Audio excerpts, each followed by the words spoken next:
अ, नमस्कार। हम हैं बाराबंकी में हैदरगढ़ विधानसभा है जहाँ के विधायक हैं दिनेश रावत जी जो कि हमारे साथ बैठे हुए हैं। बहुत बहुत स्वागत है सर आपका समय देने के लिए। धन्यवाद। और हम सुबह में यहाँ पे पहुँचे तब से हम देख रहे हैं कि यहाँ पे दरबार लगा हुआ है विधायक जी का। और लोग आ रहे हैं विधायक जी से बातचीत अपना दुख जो है बता रहे हैं और विधायक जी उसका निपटारा भी कर रहे हैं जितना पॉसिबल है जितना संभव है उतना हो पा रहा है। तो सवाल यहीं से शुरू करता हूँ सर। ये जो जनता के आप प्रतिनिधि हैं तो जनता के मुद्दों को किस हद तक देखा जाता है कि कैसे कैसे मुद्दे आपके पास आते हैं? तो वो हम लोग हमारी जो विधानसभा है ग्रामीण अंचल से है। तो ग्रामीण में छोटे-छोटे मुद्दे रहते हैं, वाद-विवाद के और कहीं न कहीं योजनाओं के। लोग थोड़ा शिक्षित शहर की अपेक्षा कम होते हैं, तो उनको जानकारी का अभाव होता है। तो हम लोगों के आस-पास आकर उन लोगों को हम लोग सही गाइड भी कर देते हैं एक प्रकार से। और कहीं अगर कोई हमारा अधिकारी कर्मचारी किसी प्रकार से उनसे बिना जानकारी के अभाव में अगर कहीं पर उसको प्रताड़ित करने का काम करता है, तो उसको भी यहाँ से जो सही है दिशा निर्देश तो अधिकारी को पालन करने के लिए दिया जाता है। दिया जाता है योजनाओं से।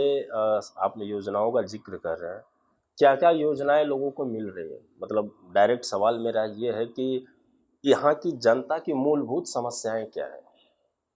जब तक इस पृथ्वी पे व्यक्ति का जीवन रहेगा, तब तक समस्याएँ रहेंगी। ये तो स्वाभाविक है, स्वाभाविक है ये वो तो। मानव प्रवृत्ति है। हम्म।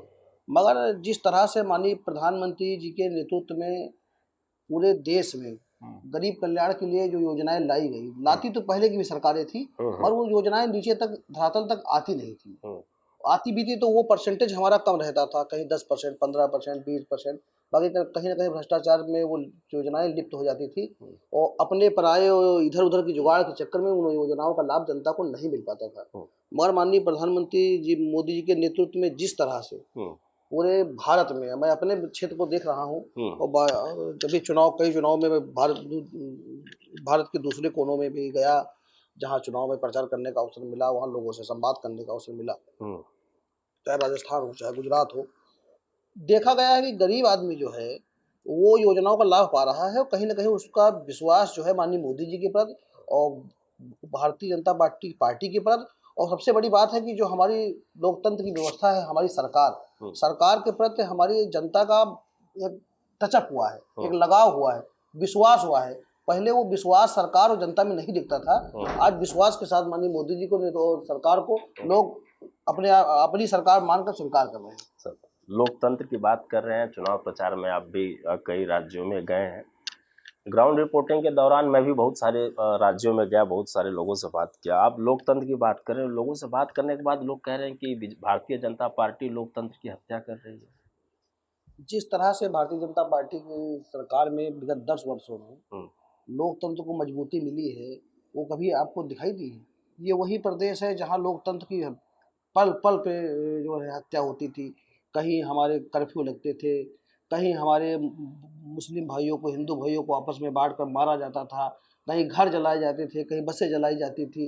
एक प्रकार से जो उत्तर प्रदेश में बात कर लेता हूँ, जिस तरह से अराजकता का माहौल था, जिस समय एक प्रकार से पूरा प्रदेश जल रहा था, उसको माननीय योगी जी के नेतृत्व में विगत 7 वर्षों में कितना कंट्रोल किया गया है, वो किसी से छुपा नहीं। सर आज यहाँ हाथरस का कांड, इलाहाबाद अतीक अहमद का कांड, गाजीपुर मुख्तार अंसारी का कांड, गोरखपुर व्यवसायी का कांड, कानपुर होटल कांड और मुजफ्फरनगर का जो कांड हुआ, ये सारा योगी सरकार में ही हुआ। जो हमने कहा जब तक जीवन है तब तक समस्याएँ रहेंगी। पहले ही मैंने कह दिया था। छुट-पुट घटनाएँ जो जहाँ हज़ारों घटनाएँ होती थी, वहाँ 2-4 हुई 7 साल में। पहले आप गिनोगे तो आप गिन नहीं पाओगे। अभी हमारे डिबेट पे बैठोगे तो आप वो लिस्ट नहीं पढ़ पाओगे, उतना समय आपके पास नहीं है। अब छुट-पुट घटनाएँ 2-4 हुई हैं, मगर अपराधी अपराध किया है, कोई भी, वो बख्शा नहीं गया है। चाहे अतीक अहमद हो, चाहे मुख्तार अंसारी हो, चाहे गोरखपुर तो वाला, चाहे हाथ कोई मारने का तरीका भले से असंवैधानिक हो। अपराधी जिस दिशा में अपराध किया है,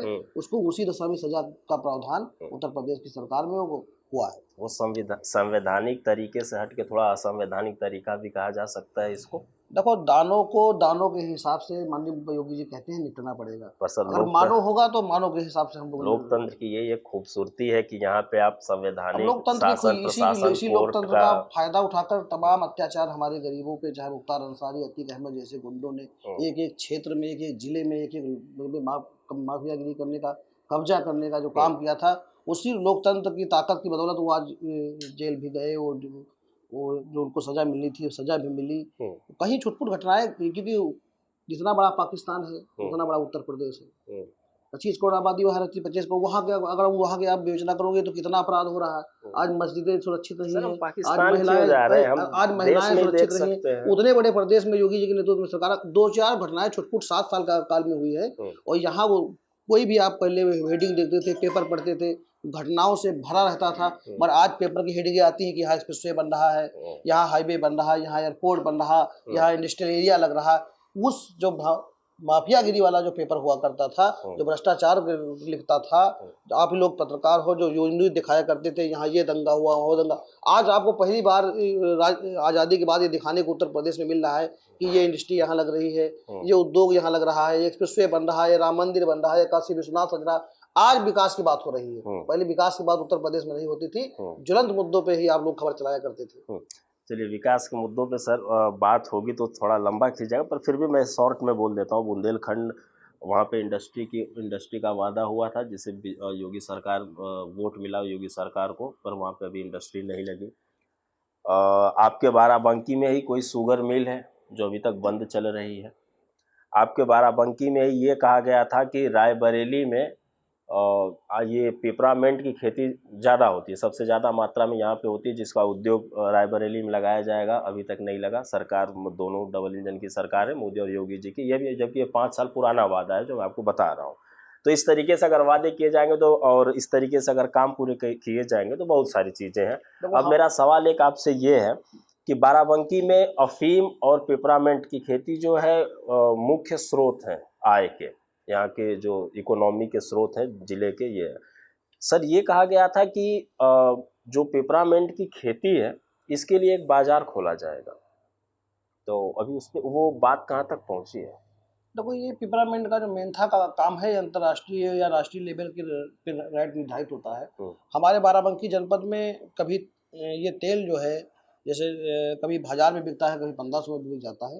ये उसका एक अपना मार्केट है। यहाँ किसान को तेल बेचने के लिए किसी से परमिशन लेने की आवश्यकता नहीं, कहीं भटकने की आवश्यकता नहीं। आपको हर चौराहे पे कोई ना कोई दुकानदार मिल जाएगा जो तेल खरीदेगा और सही रेट से खरीदेगा। क्योंकि हर दिन हमारे यहाँ पेपर भी रेट आया करता है मेंथा का कि आज का ये रेट है। तो वहाँ ऐसी कोई स्थिति नहीं है। रही बात, में था, किसानों से बात कर रहा था पिपरामेंट की, वो कह रहे हैं कि 800-900 रुपये लीटर जो है कि तेल जा रहा है। मैंने पहले ही मार्केट की ये डिमांड बेस, जबकि उनका कहना है कि इसका दाम जो 2200 रुपये 2400 रुपये होना भी चाहिए। कोई सरकार ने सब्सिडी तय करने का ना कभी वादा किया था, ना कुछ है ना। एक लाइन का सवाल है बीज की खेती है। पिपरामेंट को एमएसपी के दायरे में लाया जाएगा? हाँ, अभी हमने पहले ही बता दिया, अभी इस पे कोई विचार या किसी प्रकार का कोई वादा सरकार ने हमारी नहीं किया है। आने वाले पिपरामेंट की खेती बस उत्तर प्रदेश के 1-2-4 जिलों में होती है।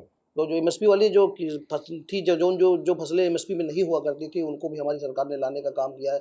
चाहे मसूर हो, अरहर हो, तिलहन हो, दलहन हो, तमाम ऐसी चीज़ें हैं जो एमएसपी के। आज उत्तर प्रदेश के किसानों की ये व्यवस्था है कि एमएसपी से ऊपर भी मार्केट में रेट जा रहा है। तो फिर सर किसान आंदोलन क्यों कर रहे थे उत्तर प्रदेश के, पंजाब के, किसान हरियाणा के? आंदोलन नहीं करते हैं, वो एक कांग्रेसियों द्वारा या विपक्ष के द्वारा एक प्रायोजित योजना होती है। जब भी कोई चुनाव आता है वो अपना उनको फंडिंग करके कुछ लोग होते हैं, 1000-2000 लोगों को फंडिंग करके इस तरीके से करना। अब जहाँ 40 करोड़ आबादी है, 140 करोड़ आबादी, वहाँ 1000-2000 को इकट्ठा करना कोई बड़ी बात थोड़ी ना है। तो मणिपुर में सर कौन किसको इकट्ठा किया था?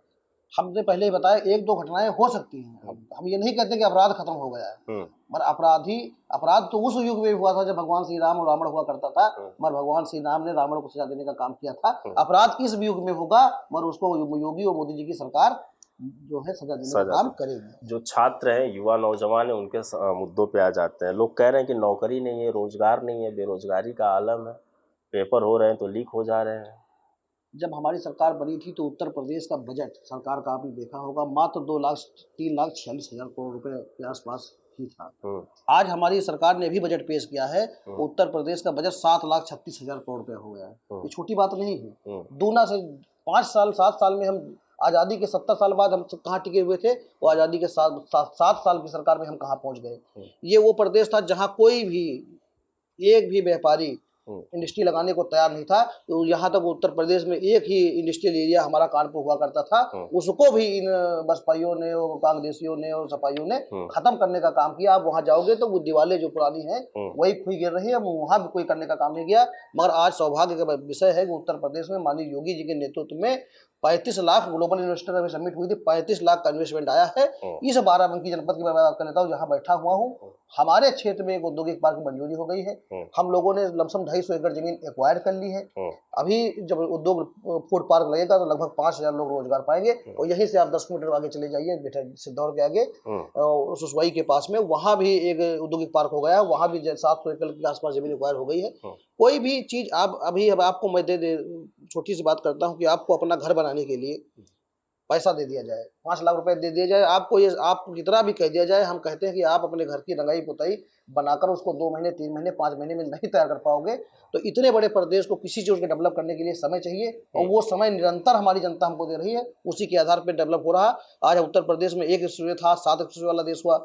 यहाँ कितने एयरपोर्ट नए बन गए, कितने रास्ताएं बन गए। आप देखोगे गांव की जो ग्रामीण अंचल की सड़कें की बन रही हैं, ऐसी सड़कें हम लोग राजस्थान कभी जाया करते थे तो वहाँ के मेन रोडों पे दिखाया करती थी, जो आज गांव में बनी हुई है। ग्राउंड रिपोर्टिंग के दौरान मैं इन चीज़ों को देख रहा हूँ। आप अभी बजट की बात कर रहे थे, शिक्षा पे जो बजट पास हुआ है कि यहाँ से बढ़ा के वहाँ कर दिया गया। इलाहाबाद यूनिवर्सिटी की फीस बढ़ा दी गई, लखनऊ यूनिवर्सिटी की फीस बढ़ा दी गई, BHU की फीस बढ़ा दी गई। तो सर, ये बजट जब बढ़ाया गया तो फीस क्यों बढ़ा दी गई? देखो, वो उनका हो सकता है विषय कि फीस क्यों बढ़ाई गई।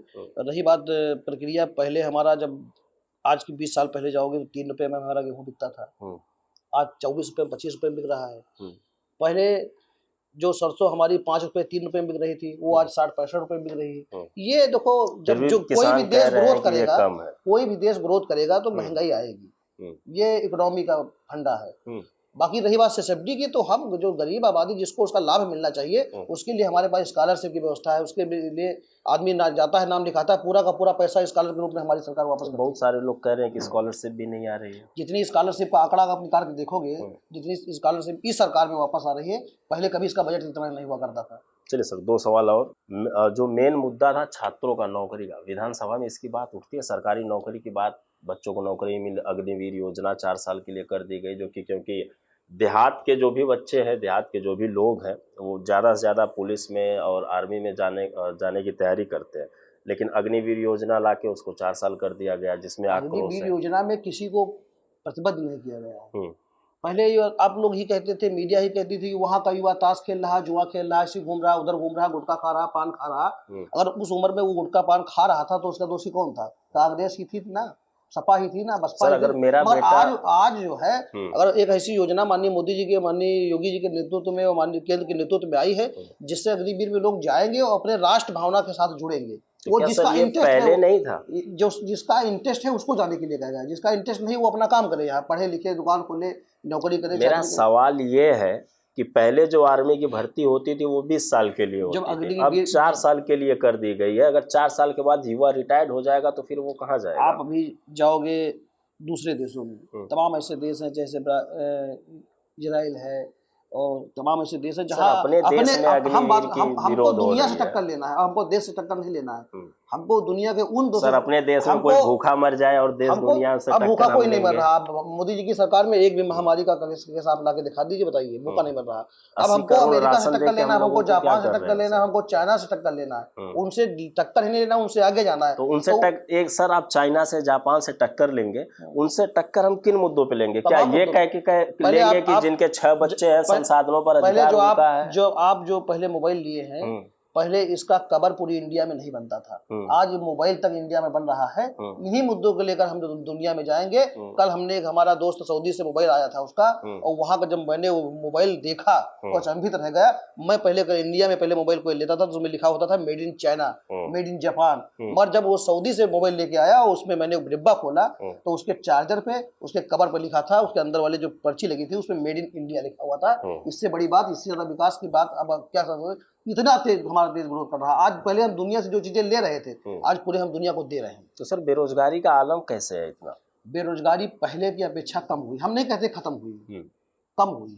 अभी जो इंडस्ट्रियल एरिया हमारे 35 लाख करोड़ रुपए, जिस प्रदेश का बजट मात्र 7 करोड़ रुपया हो, उस प्रदेश में अगर इन्वेस्टर 35 लाख करोड़ रुपए आ रहा है तो कितनी बड़ी बात। बजट के 7 गुना हम लोग ग्रोथ करने के साथ में जा रहे हैं। आप कभी तो सर कभी कभी ऐसा नहीं लगता ये कागजी आंकड़ा है? आप पहले कभी जाइए पंजाब, पंजाब से दिल्ली, अब आप जब आप आओगे तो आपको जितने भी स्टेशन मिलेंगे कहीं ना कहीं सब, चाहे पानीपत का हो चाहे तमाम स्टेशन है रास्ते में, वो लोग इंडस्ट्री से जुड़े हुए थे। हमारा युवा वहाँ काम करने के जाता था। मगर ये दुर्भाग्य का विषय है कि आज़ादी के 70 साल बाद भी आप दिल्ली से बैठोगे, पूर्वांचल में उतरोगे, कोई आपको औद्योगिक स्टेशन नहीं मिलेगा। यही मिलेगा, ये बेरोजगारों का स्टेशन है, यहाँ लेबर उतरते हैं, वही आपको छाप दिखती थी। मगर अब आने वाले समय में वो जो बदलाव आने जा रहा है, आने वाले 5 साल में ये दिखेगा कि ये औद्योगिक क्षेत्र का स्टेशन है। अभी हमारा हैदराबाद स्टेशन हैदरगढ़ था, मगर जिस तरह हमारा फूड पार्क स्टेशन तैयार हो जाएगा, स्टेशन के बगल में ही है, वो स्टेशन फिर औद्योगिक पार्क के नाम से जाना जाएगा।